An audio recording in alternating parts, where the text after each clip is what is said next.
तो ये वाला क्वेश्चन बेस्ड है कार्नोट इंजन पे, जो कि ये बहुत कॉमन क्वेश्चन है। बहुत सारे एग्जाम्स में ये पूछे जाते हैं। नीट में भी बहुत बार पूछा गया है, जेई में पूछा गया है। जो भी आप एग्जाम सोच सकते हैं जहाँ पे फिजिक्स आता है, चांस रहता है कि वहाँ पे ये पूछ लिया जाए, क्योंकि एक इंपॉर्टेंट सा टॉपिक है। तो क्योंकि ये इंपॉर्टेंट है और क्योंकि क्या बोलते हैं, क्योंकि ये एग्जाम्स में आते रहते हैं, तो इसको मैं एक बार जो जो चीज़ आपको याद रखना है, तो फॉर्मूला कैसे आता है एक्चुअली, वो चीज़ मैं आपको बताऊंगा। ठीक है, थोड़ा सा टाइम लेके कराऊंगा। अगर आपको ऑलरेडी आता है तो आप थोड़ा स्किप कर सकते हैं, लेकिन मैं सजेस्ट करूंगा कि अगर आपको आता है नहीं आता है फिर भी एक बार देख लीजिए, ज़्यादा टाइम जा नहीं रहा है, 2x में लगा के देख लीजिए। ठीक है, तो आपका रिवीजन रिवीजन हो जाएगा, बिकॉज ये बहुत इंपॉर्टेंट सा टॉपिक है, तो रिवीजन होना जरूरी होता है, मतलब इंपॉर्टेंट टॉपिक्स का रिवीजन करना जरूरी होता है। तो चलिए स्टार्ट करते हैं। तो बेसिकली क्या होता है, एक आपका सोर्स रहेगा। ठीक है, सोर्स रहेगा जिसका T1 टेम्परेचर हम मान लेते हैं। कोई भी टेम्परेचर मान सकते हो आप, टी सोर्स भी मान सकते हो, जो भी आपको मानना है। ठीक है, और एक रहेगा इंजन। ठीक है, और उसके बाद रहेगा आपका सिंक। बताऊंगा क्या होता है सब कुछ। सिंक का टेम्परेचर T2 मानते हैं। तो हमने क्या किया, हमने Q1 टेम्परेचर सप्लाई किया, मतलब सोर्स ने Q1 टेम्परेचर सप्लाई किया इंजन को। इंजन ने क्या किया, वर्क किया। ठीक है, वर्क किया। ठीक है, T1 जो होता है वो T2 से ज़्यादा होता है, ये पहले ही बताता हूँ। तो वर्क किया, ठीक है, वर्क किया, थोड़ा सा वर्क किया, और बाकी जो है, बाकी जो हीट है वो उन्होंने मतलब इन्वायरमेंट को, जो ये है इन्वायरमेंट को सप्लाई कर दिया। ठीक है, अच्छा, चलो, तो क्या हुआ, आपको समझ में आ गया। अब क्या है, सिंपल सा दिख रहा है। तो Q1 जो होगा, क्या लिखा मैंने, सॉरी, Q1, Q1 जो होगा, आपको दिख ही रहा है कि आपका ये है, क्या बोलते हैं, हाँ, क्वाइट लॉजिकल राइट, ये आपको समझ में आ गया होगा ये। ठीक है, चलो, तो यहाँ पे ठीक है, तो ये चीज़ को यूज़ करेंगे हम। ओके, सो जो एफिशिएंसी होता है, हमें पता है एफिशिएंसी क्या होता है। एफिशिएंसी होता है आउटपुट अपॉन इनपुट। ठीक है, तो आउटपुट यहाँ पे क्या हुआ, वर्क। इनपुट क्या था, Q1। ठीक है, तो अगर यहाँ पे मैं इस चीज़ का इस्तेमाल करूँ, और इसको मतलब बेसिकली क्या यूज़ करना है वो भी बता देता हूँ। Q1 - Q2, और इसको यहाँ पे मैं पुट करूँ, तो मुझे देखने को मिलता है वन माइनस क्या देखने को मिलता है, Q2 डिवाइडेड बाई Q1। ठीक है, अच्छा, efficiency equal to 1 - Q2 divided by Q1। ये इन जनरल बात है, लेकिन जब हम बात करेंगे कार्नोट इंजन की, तो कार्नोट इंजन बेसिकली एक साइकिल फॉलो करता है जिसको हम बोलते हैं कार्नोट साइकिल। और कार्नोट साइकिल के हिसाब से एक एक चीज़ है जो डेराइव करने के बाद आता है, बट आप याद रख सकते हैं, जो कि कुछ इस तरीके से है कि Q1/Q2 for Carnot cycle is equal to T1/T2।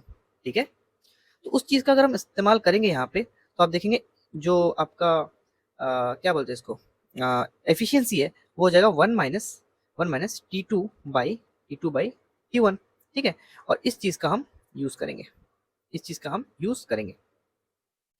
ठीक है, इस चीज़ का हम यूज़ करेंगे।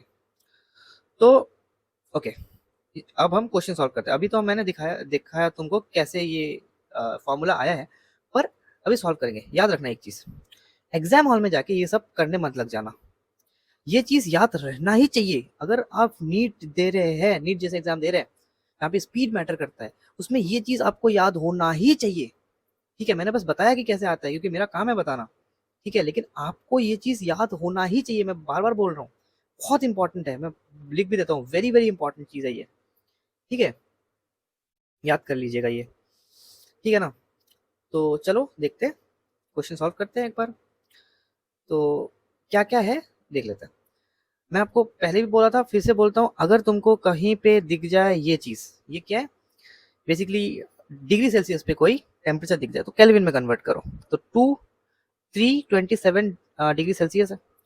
273 से 273 डिग्री नहीं, 273 को ऐड करोगे, तो बेसिकली जो टेम्परेचर आएगा ये कौन सा आएगा, T1 या T2 आएगा, तुम खुद बोलो। देखो, सोर्स है तो T1 है, तो T1 है, तो क्या हो जाएगा, 327 प्लस कितना, 273, विच इज इक्वल टू आपका T1 which is equal to 600 kelvin. ठीक है, चलो, हमें एक डाटा तो मिल गया। एफिशिएंसी गिवन है 50%, 50% गिवन है। परसेंट को कैसे लाएंगे वो भी मैं आपको बताऊंगा। ठीक है, तो दो चीजें गिवन है, चलो देखते हैं। यहाँ पे देखो, यहाँ पे सिर्फ n है, लेकिन n अगर तुम परसेंट एन की बात करो तो तुम मल्टीप्लाई कर देना 100 से मल्टीप्लाई कर देना 100% से, बेसिकली दोनों तरफ 100% से मल्टीप्लाई कर देना, ठीक है, तो आ जाएगा। तो यहाँ पे 50 लिख देना और 1 माइनस T1 का वैल्यू पता है, T2 निकालना है हमें। T1 का वैल्यू कितना पता है, 600, ठीक है, 600 केल्विन है। ओके, तो सिंपल है भाई, यहाँ पे 100 से मल्टीप्लाइड है, ठीक है, 100 से मल्टीप्लाइड है, 100 से मल्टीप्लाइड है। ओके, 100 ही लिख दो, वो अच्छा दिखेगा, ठीक है, 100 से मल्टीप्लाइड है। तो ये हो जाएगा हाफ, 100 को मैं लेफ्ट साइड लेके आया हूँ, हाफ, और हो जाएगा तुम्हारा 1 minus T2, sorry 1 minus T2 by 600। तो इसको मैं लेफ्ट साइड लेके आता हूँ, T2 by 600 is equals to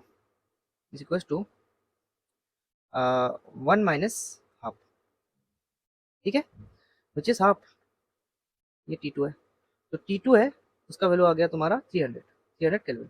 अब इसमें थोड़ा सा इंटरेस्टिंग चीज़ है, देखो, अगर अगर अगर ऑप्शन में अगर 300 डिग्री सेल्सियस भी दिया होता, ठीक है, डिग्री सेल्सियस में याद रखना, ठीक है, देख लेना एक बार, तो अगर यहाँ पे 300 डिग्री सेल्सियस दिया होता तो बहुत लोग उसमें गलती कर देते, पर ये चीज़ नहीं है, तो ये ईजी हो गया। तो एक बार तुम देखोगे 300 नहीं है, तो उसके बाद तुम देखोगे अरे हाँ यहाँ पे डिग्री सेल्सियस दिया हुआ था, पर अगर 300 ऑप्शन में होता ना, तो आप सीधा टिक मार के आ जाते, मतलब बहुत लोग टिक मार के आ जाते, मेजोरिटी की बात कर रहा हूँ मैं, ठीक है।